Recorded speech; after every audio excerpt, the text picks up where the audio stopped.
Diz assim: havia naquela mesma região pastores que viviam nos campos e guardavam o seu rebanho durante as vigílias da noite. E um anjo do Senhor desceu. Fale comigo, um anjo desceu aonde eles estavam. E a glória do Senhor, fale glória. E a glória do Senhor brilhou ao redor deles e ficaram tomados de grande temor. O anjo, porém, lhes disse: não temais, eis aqui vos trago boa nova de grande alegria, que será para todo o povo. Fale, todo o povo. Todo o povo. É que hoje vos nasceu na cidade de Davi o Salvador, que é Cristo o Senhor. Nós estamos nos aproximando do Natal e exatamente esse texto foi uma das primeiras coisas que eu tive que decorar da Bíblia, porque eu estava na escola dominical e a gente tinha preparado uma peça e eu tinha que falar de cor esse texto. Eu acho que a paixão pela palavra começou já na infância ali, quando eu tinha que falar. E geralmente a gente presta atenção ou ouve um pouco mais esse texto quando é Natal. Só que, como nós temos vivido os nossos dias, parece que nem no Natal nós temos nos atentado. Então hoje, assim, espontaneamente, sem ter preparado nada, eu queria compartilhar um pouquinho desse texto, a gente pensar junto, algo que eu estou meditando também, mas para nós pensarmos juntos sobre o que tudo isso significa. E eu quero compartilhar alguns pontos com vocês. O primeiro, no 9, a gente sabe, né, que os pastores estavam ali cuidando dos rebanhos, de repente vem um sinal, né? Eu sei que o contexto todo vocês sabem. Mas aí vem um anjo do Senhor. E a palavra de Deus diz que ele desceu. Sabe o que isso significa? O que isso significa? Significa que a iniciativa de nos trazer o Salvador, a iniciativa de nos trazer grande alegria, a iniciativa de fazer algo por nós, veio do céu, não veio de nós. O Salvador, ele não veio simplesmente pela nossa busca por um Salvador, mas do entendimento de Deus de que nós precisamos de um Salvador. Faz diferença? Dá para entender? Não foi uma coisa produzida por nós. Deus não foi só um reflexo ou uma resposta à nossa ação. Foi uma ação divina sobre nós. Deus nos mandou. Eu queria que você imaginasse esse povo, né? Ali eram os pastores, mas de uma forma geral, a humanidade. Eu falei um pouquinho isso a semana passada, quando eu falei sobre o mundo que estava em trevas, viu uma grande luz. E eu queria que você imaginasse, nós estávamos agora um pouco ali na entrada da igreja, conversando um pouco sobre a política nacional nossa, as últimas notícias, e paira sobre nós uma decepção, frustração, indignação, não sei se é sobre vocês também, mas eu acredito que sim, uma meio que assim, falta de esperança, né? Alguém comentou e falou assim: o povo não vai mais para a rua, parece que não tem mais força, não sei se tem medo, muitas coisas acontecem. E eu quero que você imagine assim, essa injustiça tomando conta realmente do mundo, e uma perplexidade onde as pessoas já estavam desesperançadas, eu acho que é essa palavra. E de repente, no meio dessa desesperança, eis que um anjo vem do céu para anunciar uma nova de grande alegria. Quando a gente menos espera, Deus vem ao nosso socorro. Deus vem resgatar a nossa vida e nos salvar. Não só nos salvar do pecado, não só nos salvar do inferno, não só nos salvar da ira, do dia do julgamento, mas nos salvar de nós mesmos, nos salvar das nossas tristezas, das nossas dores, nos salvar das nossas frustrações, nos salvar das nossas faltas de expectativa. E de repente um anúncio vem do céu. E sabe o que isso me faz lembrar? Me faz lembrar quando, alguns talvez aqui não conheçam todo o testemunho, alguns já conhecem, mas quando o Natan tinha 3 aninhos, o Natan caiu do primeiro andar. E o Natan teve traumatismo craniano. E o Natan praticamente ficou desenganado pelos médicos. E quando eu vi ele caiu na minha frente, 1 metro assim na minha frente, com a cabeça no chão. Foi uma coisa terrível, terrível. Estou só resumindo, mas foi muito terrível. E quando eu vi o Natan caído, eu pensei assim, passou um pensamento rápido. Poxa vida, eu nasci num lar cristão, né? Meus avós, a família do Gil, a nossa vida, a nossa história, a família que sempre estive dentro da igreja. E eu pensei, eu vou pedir, Deus vai me devolver o Natan. E quando esse pensamento passou, e eu vendo meu filho, naquele instante que eu estava fazendo essa oração, no meu coração ele já estava morto, porque a situação foi terrível mesmo. E quando eu fiz essa oração, eu escutei uma palavra no meu coração que disse assim: as tuas justiças são para mim como trapos de imundícia. E naquele dia eu caí de joelho e comecei a chorar. Eu não sei se eu chorava pelo meu filho, ou se eu chorava por mim, ou se eu chorava por não estar entendendo o que Deus tinha para mim. E eu parei de orar pelo Natan e comecei a pedir misericórdia de Deus, porque naquele dia eu entendi o quanto eu precisava de um Salvador. E o processo foi longo, nós estávamos daí já em outra cidade, dentro da UTI, pré-cirúrgico, e antes da cirurgia, Deus fez um milagre. Mas ele ia para o centro cirúrgico, ele foi para repetir uma tomografia, e quando eles repetiram a tomografia, o Natan estava curado diante dos médicos, com as duas tomografias, uma de traumatismo de crânio, massa cefálica, e uma que ele não tinha nada, no mesmo hospital, com a mesma equipe médica, e foi aquele rebuliço entre os médicos, foi um milagre tremendo. Mas naquele dia, esse ponto que eu quero chegar,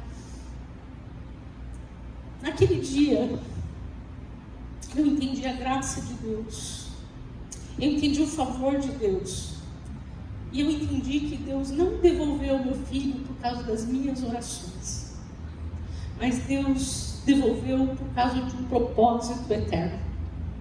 Ele devolveu não porque eu clamei e pedi, ele devolveu porque os céus tinham um propósito sobre a vida do Natan.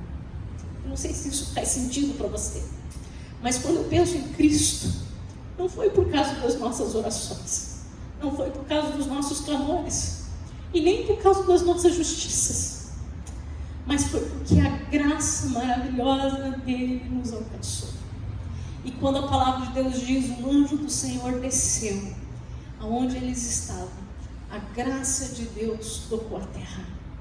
Aquele momento da história, a humanidade ali, eles estavam diante de um sistema completamente legalista, onde havia uma meritocracia, onde Deus só reagia de acordo com a obediência à lei. Eu sei que vocês conhecem a lei, mas nesse momento a graça alcançou a terra. E a graça é um favor imerecido. É quando nós entendemos que nós não fizemos nada por merecer, mas Ele veio ao nosso encontro. Quando a palavra de Deus diz, e o anjo do Senhor desceu onde eles estavam, e ela diz assim, e a glória do Senhor brilhou. Hoje nós analisamos a palavra glória, e tudo nós damos glória, até virou piada a glória, virou uma palavra parece que comum, mas a glória que desceu, a glória do Senhor que brilhou ao redor daqueles anjos, era a Shekinah, era uma presença poderosa de Deus, era uma manifestação de que Deus estava ali. Sabe aonde eles conheciam essa glória? Eles conheciam essa glória de ouvir falar. Quando tinha o tabernáculo, o povo saiu do deserto, saiu do Egito e foi para o deserto. E eles construíram uma tenda, um tabernáculo, de acordo com o que Deus pediu. E quando eles estavam obedecendo e oferecendo sacrifícios, então havia uma glória sobre aquele templo. E lá no Santo dos Santos havia uma glória, a Shekinah, a presença maravilhosa de Deus. Queridos, Deus pode todas as coisas, mas a santidade de Deus não podia compactuar com o pecado da humanidade. E quando a glória vinha no Santo dos Santos, é porque já tinham sido oferecidos sacrifícios, e porque ali naquele lugar, no Santo dos Santos, onde estava a Arca da Aliança, onde estava a vara de Arão, onde estava o maná, naquele lugar ali, só o sumo sacerdote, ele podia desfrutar de uma glória perfeita, da glória de Deus. Os outros homens ouviam falar dessa glória, mas não conheciam a glória. eles conheciam a nuvem que cobria o templo, eles conheciam a coluna de fogo que os guiava, mas a glória, a presença de Deus intensa, eles não conheciam. Mas nesse dia, onde a graça alcançou a terra, onde a graça que veio do céu tocou a terra, a glória de Deus brilhou. E aquele mundo que está em trevas pôde sentir uma presença não de um Deus formado à nossa imagem, não de um Deus conforme o nosso pensamento, não de um Deus formatado de acordo com o nosso querer, mas a glória de um Deus eterno, poderoso e majestoso. A gente olha o presépio e parece que ficou uma imagem muito infantilizada daquilo que foi aquele momento, mas aqueles pastores, com certeza, eles estremeceram. A palavra diz que eles foram tomados de grande temor. E quando nós vemos isso, nós olhamos para o monte, quando Moisés está ali falando com Deus e de repente vem um trovão e vem um vento e a terra estremece porque Deus estava presente naquele lugar, e os homens ficam com tanto medo, tão atemorizados, que eles dizem: Moisés, fala tu com ele, não nós. Fala o Senhor, porque a presença, a glória de Deus é tão poderosa que nós estremecemos diante dela. E nesse dia, esses pastores viram a glória e tiveram um grande temor. Não só o medo, mas a certeza de que existe um Deus grandioso, poderoso, majestoso, que desceu do seu trono e que se vestiu agora de humanidade e agora estava entre nós. Próximo, o anjo, porém, lhes disse: não temais. Olha para quem está do seu lado e fala: não tema. É interessante quando a gente vê isso. O que significa não temais? Não tenha medo. E aonde começa o medo? Pode continuar, meu querido. Eu estava gostando do fundinho aí. Você está concentrado, ouve a palavra, me ajuda aí. Onde começa o medo? Onde pela primeira vez nós vemos o medo na história? Na Bíblia? No Éden. Quando o homem pecou e ele se escondeu, e ele diz: eu tive medo. A alma humana começa a experimentar de sentimentos que nunca tinha provado. O homem já conhecia o bem, agora ele está provando o mal. Ele vai conhecer o mal agora. E ele começa conhecendo maus sentimentos dentro dele. O medo é a incerteza, a insegurança. O medo é a insignificância. O medo é não ter consciência do que pode acontecer. O medo do desconhecido. Eu vi outro dia um estudo que foi feito com crianças e diz que a humanidade tem dois medos principais: o medo de altura e o medo do barulho, né? Mas se a gente for estudar pela Bíblia, o medo, ele também é um medo do desconhecido ou o medo da realidade. São dois opostos, porque a verdade, ela é eterna e é Deus. E muitas vezes, naquele momento no jardim, o homem teve medo, porque ele estava diante de alguém que sabia o que ele tinha feito. Sabe aquela coisa de criança, quando a gente quebrava uma coisa e tinha medo que a mãe descobrisse? Ou quando chegava nessa época do final do ano, que tinha que entregar o boletim e tinha medo de entregar aquele boletim, ou que dizer que tinha ficado em recuperação, aquele medo que dava. Ou quando a gente ia fazer uma prova terrível. Muito mais do que isso, o anjo veio e disse: sabe o medo que a humanidade passou a conhecer? Ela vai ser curada desse medo. Não tenha mais medo. O Senhor agora está entre nós. E isso nos dá uma certeza de que o nosso futuro, a nossa vida pertence ao Senhor. Meu salmo predileto é o Salmo 139. E essa semana eu meditei muito nele. Senhor, tu me sondas e me conheces. Conheces o meu assentar, o meu levantar. De longe conheces os meus pensamentos. A palavra ainda nem me chegou à boca e tu já conheces. Quando nós sabemos que nós estamos diante de um Deus E que nós agora entendemos que esse Deus é amoroso, que é um Deus poderoso, que é um Deus justo, mas um Deus que nos ama. Nós deixamos o medo. A palavra de Deus diz que o amor lança fora todo medo. Quando nós conhecemos o amor de Deus, quando nós entendemos que Deus está se revelando, não para nos condenar, não para nos julgar, mas para nos salvar. Quando Deus revela quem nós somos, na verdade de quem nós somos, Ele não está querendo nos destruir, Ele está querendo nos edificar e nos salvar de nós mesmos. O anjo, porém, lhes disse: não tenham medo, porque hoje eu trago para vocês uma boa notícia. Sabe o que significa boas novas? Evangelho. A palavra evangelho significa uma boa notícia. Ei, os anjos estavam dizendo: vocês ainda não vão compreender, mas existe uma notícia maravilhosa. Sabe qual é a notícia?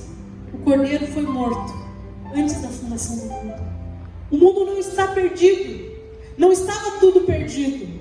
Quando o homem pensou que não havia mais salvação para o mundo, como às vezes nós pensamos que não há, quando o homem achou que não tinha mais o que fazer e que era impossível por suas obras, isso me faz lembrar quando Jesus estava com seus discípulos e chega um rapaz rico, um rapaz bom, um rapaz bonito, um rapaz bem apresentado, e ele diz assim: Senhor, o que eu faço para ter a vida eterna? O que eu faço para ser salvo? E Jesus diz: você faz isso, faz aquilo, você obedece os mandamentos. Ele diz: tudo isso eu já faço. Jesus diz assim: então vai, vende tudo que você tem, dá aos pobres e me segue. E a Bíblia diz que aquele rapaz saiu triste, e Jesus ficou triste ao olhar ele sair, porque na verdade o que Jesus estava querendo dizer para ele não são as tuas obras, é o teu coração. Porque a palavra de Deus diz: aonde estiver o teu coração, o teu tesouro, ali estará o teu coração. E naquele jovem, naquele momento, as riquezas ocupavam o primeiro lugar.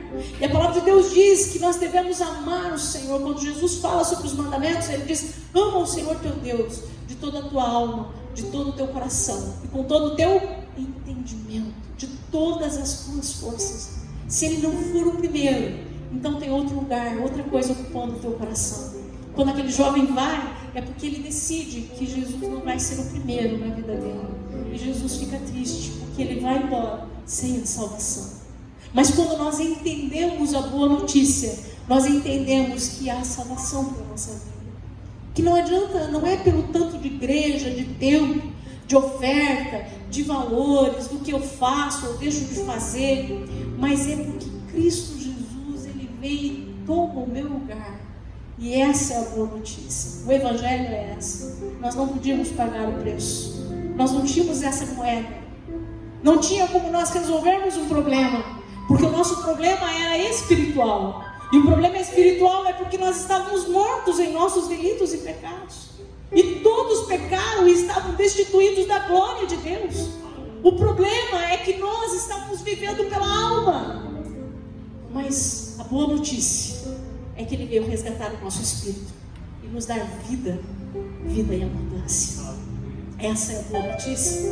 E o anjo, porém, lhes disse: não tenham medo, eis aqui vos trago uma nova grande alegria, e será para todo o povo. Lembrando que quando Jesus estava pregando, Jesus pregava entre os judeus, e eles se sentiam maravilhados e exclusivos. E de fato Deus tinha uma aliança com aquele povo. E lembra quando Jesus encontra com a samaritana e ela diz: olha, mas daqui os judeus é que podem trazer a salvação. É interessante que é maravilhoso entender que nós, eu não sei se tem algum judeu aqui nascido, vivido no judaísmo, mas eu lembro quando eu comecei a entender um pouco sobre o judaísmo, ainda na adolescência, estudar um pouquinho. Eu nunca vou esquecer desse dia. Eu estava no meu quarto lendo e pensando, e falei: Senhor, eu queria tanto ter nascido, ter sido judia, eu queria tanto ter nascido, nesse povo escolhido. Naquela hora o Senhor disse assim: eu te escolhi, eu te amei, eu vim por você. E a gente vai entender que Jesus não veio só para os judeus, mas para todo o povo. Nós que éramos gentios e que estávamos separados da aliança, agora fomos reconciliados pela nova aliança. Isso é maravilhoso. Os discípulos demoraram muito para entender isso, até que Paulo veio e traz essa mensagem aos gentios, e nós entendemos que agora o Evangelho nos pertence. Ide por todo mundo e pregai o Evangelho a toda criatura, porque nós temos o direito. Qual o direito? A boa notícia. Qual a boa notícia? Jesus, o nosso Salvador, veio para nós. Isso é maravilhoso. Alegria. Interessante essa palavra de grande, novas de grande alegria. O mundo, eu sempre digo que o Evangelho, ele é um paradoxo para o mundo, né? Outro dia na Eclesia nós conversamos sobre isso. Nem lembro quem estava na Eclesia, mas um de vocês aí estava na Eclesia, que nós falamos sobre o paradoxo dos bem-aventurados. Quem estava naquele dia? Ah, você estava. Os bem-aventurados. É um paradoxo, porque enquanto o mundo diz assim: felizes são os que sorriem, Jesus vai dizer: bem-aventurados os que choram. Enquanto o mundo vai dizer: felizes são os que têm riquezas e têm grandes coisas, Jesus vai dizer: bem-aventurados são os humildes. Felizes é um paradoxo, porque a alegria não está ligada a este mundo. É uma alegria que vem dentro de nós, e nós chamamos de alegria da salvação. O salmista diz: Senhor, não me deixa perder a alegria da salvação, a alegria da certeza. Sabe qual a certeza? De que nós somos eternos, de que a nossa vida não se resume nos dias que vivemos aqui sobre a terra. Alegria porque nós sabemos que ainda que o mundo todo esteja passando por tribulação, nós somos guardados no Senhor. Alegria por saber que a nossa vida pertence a Ele. Alegria por sabermos que um dia vai soar uma trombeta e nós seremos arrebatados. Alegria por saber que nós estaremos eternamente com Ele. Todas as filosofias e ideologias, elas buscaram uma resposta para o fim da vida, e tentando dizer que a vida se resume a só isso, que não faz sentido depois. Mas sabe qual é a nossa alegria? Que ela faz sentido, porque é onde nós vamos começar a viver plenamente diante dele. A palavra de Deus diz que nós seremos servidos por Ele. A palavra de Deus diz que haverá um banquete naquele dia, e nós estaremos eternamente com Ele. Eu não sei o quanto você pensa na eternidade, mas isso te traz esperança. Isso te faz olhar para o Brasil e não ficar totalmente frustrado, porque nós somos apenas, como Paulo vai dizer, forasteiros nessa terra. Essa breve, momentânea tribulação não há de se comparar com a glória que um dia há de ser revelada. Se nós passamos por situações ou por essas crises de injustiça, às vezes eu fico tão indignada com a injustiça do Brasil, do que está acontecendo, e às vezes eu acordo de madrugada, nem quieta com aquilo, e eu penso: mas um dia todos estarão diante do trono branco, sejam grandes e pequenos, e um dia nós julgaremos as nações, e nós estaremos com Ele. Eu fico pensando o dia em que Hitler foi julgado, o dia em que, não sei se posso falar, está sendo gravado, Alexandre de Moraes vai ser julgado, onde os políticos dessa terra serão julgados, onde aqueles que roubaram os velhinhos serão julgados não por uma CPMI, mas estarão diante de um grande, terrível trono branco, e ninguém escapará desse dia, ninguém.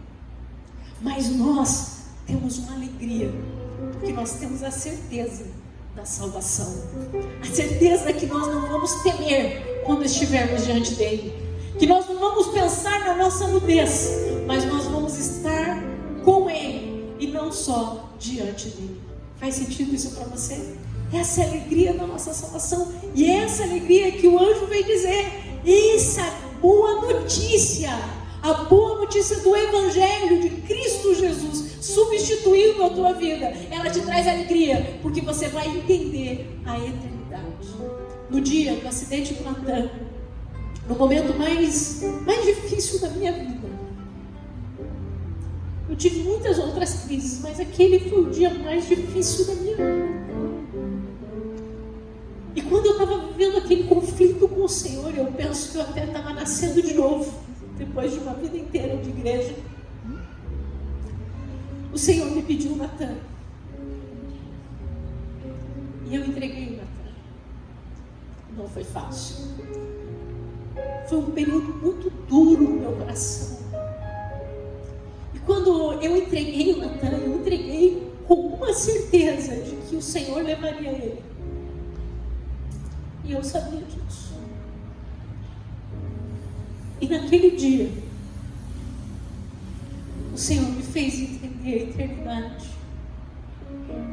Naquele dia eu pensei na eternidade como nunca. Quem me acompanha sabe quando eu falo de eternidade. Porque a eternidade fez mais sentido para mim do que a minha vida aqui hoje. Porque é uma certeza. Nós viveremos eternamente. Glória a Deus. E esse é o motivo de grande alegria. Pois na cidade de Davi vos nasceu hoje o Salvador, que é Cristo, o Senhor. Que maravilhoso nós entendermos que o nosso Salvador veio de uma forma tão simples e humilde. O pastor Gilberto hoje de manhã usou um versículo de Filipenses 2 que diz: embora sendo Deus, não usurpou o ser igual a Deus, era algo que deveria apegar-se, mas ele se despiu da sua glória. Quando nós olhamos para Deus, porque Jesus, ele não foi só um mestre, sabe? Muitas vezes nós olhamos para Jesus como um referencial de pessoa, de integridade, de justiça, de sabedoria, de ensino. Isso tudo é verdade. Mas Jesus não foi um grande mestre apenas. Jesus é Deus que se vestiu dessa humanidade, que encarnou esse Deus que se despiu da sua glória e desejou ser homem como nós. Há muitos homens que querem ser Deus. Há muitos homens que buscam a divindade ser, se sentirem Deus, entende? Mas Deus, ele se vestiu da nossa humanidade. Aquele que era eterno se tornou temporal.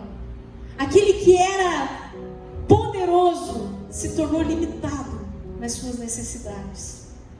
Ele se vestiu dessa humanidade para tocar em nós, para olhar nos nossos olhos, para tocar nos nossos ombros, para ser igual a nós. O pastor Gilberto falou agora há pouco do meu sogro, que sempre se abaixava e olhava para a criança, no olhar dele. Um dia eu perguntei: por que você faz isso? E ele diz assim: porque eu posso chegar no tamanho dele, mas ele não pode chegar no meu tamanho. Olha que sabedoria, né? Deus, nós não poderíamos chegar no tamanho de Deus, mas Deus poderia chegar no nosso tamanho. Deus poderia se abaixar, olhar nos nossos olhos, tocar nossa alma, curar as nossas feridas. Ele poderia entrar dentro da nossa humanidade e compreender exatamente como nós nos sentimos. Em tudo ele foi provado. Nós às vezes passamos por alguma provação, mas ele em tudo, para que pudesse vencer. Todas as dores ele sofreu, para que nós pudéssemos ter a cura e a restauração. Jesus não é só uma figura. Outro dia eu vi um negócio na internet de uma menina, claro que ela não tem nem sabedoria, nem capacidade intelectual, nada, mas ela disse: Jesus já morreu, já foi. Pensei, sabe de nada, inocente. Meu Cristo vive, Ele está vivo, eterno. O inferno e a morte não puderam segurar Ele. Ele é aquele que se fez. Um dia eu estava pregando para os jovens num retiro, e nós estávamos numa Páscoa, e naquela Páscoa eu estava ali orando minutos antes de entrar para pregar para eles, e quando eu estava orando naquela Páscoa ali, eu tive essa percepção tão clara do Cordeiro indo para a cruz. Mas eu preguei para eles, eu pedi para fazerem, no retiro mesmo, eu pedi para fazerem uma cruz, que ela era que você podia passar por dentro da cruz, e a mensagem era quando você passa pela cruz. E quando eu estava preparando aquela mensagem do Cordeiro que ia ser morto, e quando ele passava pela cruz, ele já não era mais o Cordeiro, mas ele era o leão da tribo de Judá, o Senhor poderoso. Quem é este Rei da Glória? É o Senhor dos Exércitos, Ele é o Rei da Glória. poderoso nas batalhas. E nós entendemos que Cristo morreu naquela cruz, na humildade, para tomar o nosso lugar. Mas Ele ressuscita com poder, se levanta como um leão poderoso. O nome que é sobre todo nome, o nome a que todo joelho tem que se dobrar e toda língua precisa confessar que Jesus Cristo é o Senhor.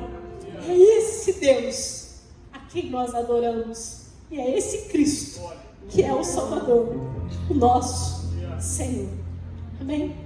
Que isso porque eu não preparei, né? Devia ter preparado, porque essa mensagem está ardendo no meu coração. Que essa semana, os próximos 10 dias, nós estamos hoje dia 14, os próximos 10 dias, que você não pense no Natal só como presente, como festa, como comida, como encontro, que a tua mensagem, o teu abraço, que a palavra que você vai dar no dia do Natal, quando você for dar um Feliz Natal, quando você for dar um presente e abraçar alguém, que você possa dizer: nasceu na cidade de Davi o meu Salvador, que é Cristo, o Senhor. Que você leve essa mensagem para aqueles que não têm mais alegria, para aqueles que não têm mais esperança, para aqueles que andam em trevas, que eles possam ver a glória de Deus na sua vida.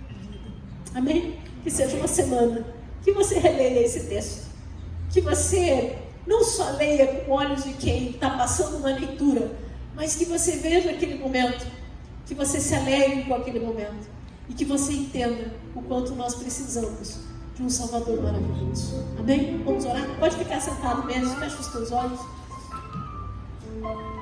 Pai, como que nós vamos expressar em palavras a grandeza do que foi o Senhor ter entrado nessa terra como um menino?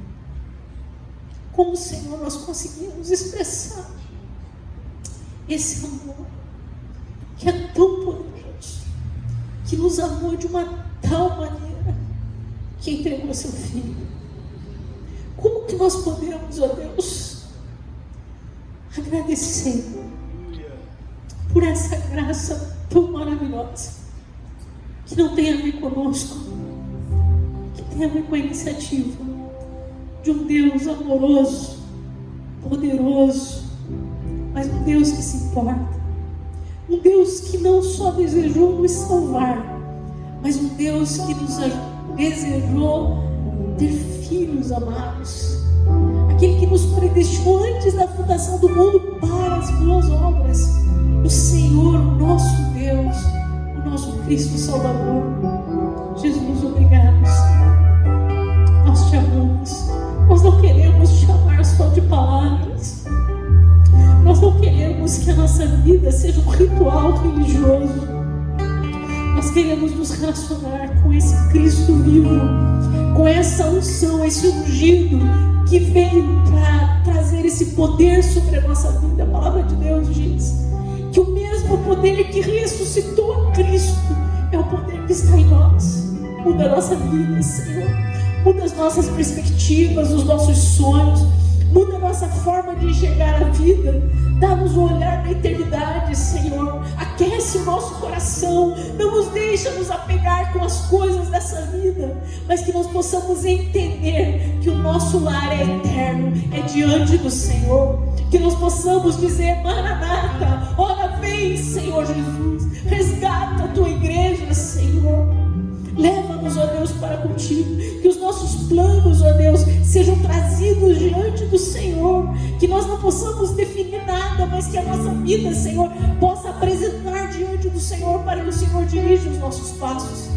Guia-nos, ó Deus, pelo caminho eterno, como diz o salmista, Senhor. Tu nos sondas e nos conheces. Sonda-me, ó Deus, e guia-me pelo caminho eterno. Que a nossa vida seja guiada, Senhor, por essa eternidade. A mesma eternidade que está lá em Eclesiastes, que diz que o Senhor colocou dentro de nós o anseio pela eternidade. Que o desejo da eternidade, da vida com o Senhor, dessa vida eterna dentro de nós, que é te conhecer a cada dia, que ele possa estar ativado no nosso coração. Que a nossa vida, Senhor, resplandeça a tua glória. A Bíblia diz, Senhor, que toda a terra anseia com expectativa a manifestação dos filhos de Deus, desses filhos. Por quê? Porque a terra anseia pela tua glória, e a tua palavra diz que toda a terra será cheia da tua glória. Que a gente possa manifestar essa glória, Senhor. Cura-nos, ó Deus, liberta-nos, ó Deus, tira-nos de nós mesmos, Senhor. Livra-nos, ó Deus, salva-nos, Senhor, e dá-nos a alegria da tua salvação, em nome de Jesus, amém. Amém, queridos. Pastor, a glória